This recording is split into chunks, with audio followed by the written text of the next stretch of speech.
pradeda, žinai, sako, dar prisik.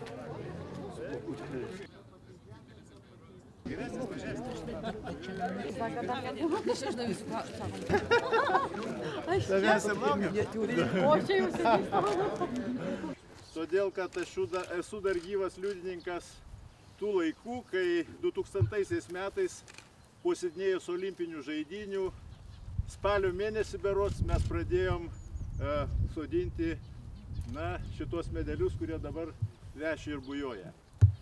O po Sidnėjaus todėl, kad buvo nepaprastai sėkmingi metai ir mūsų olimpinio komiteto prezidentė, dar tada tik tai šaulė, Daina laimėjo aukso medalį, Virgilijus Alekna laimėjo aukso medalį ir dar 3 bronzos medalius laimėjom.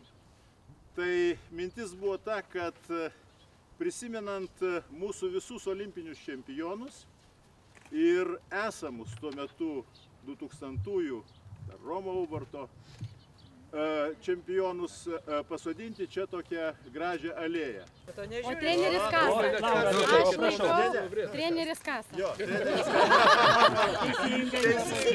Darbo pasiskirstyti.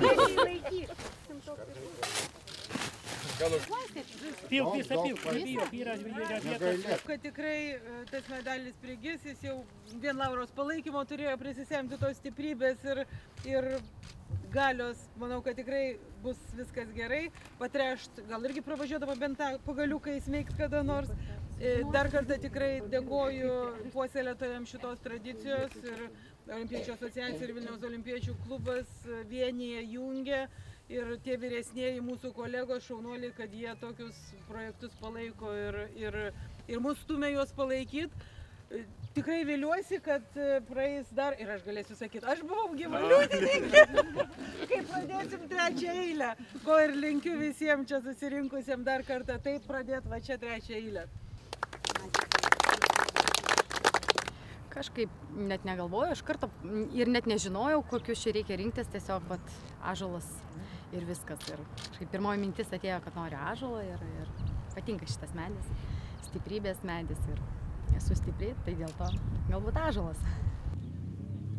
Tai dabar, Laura,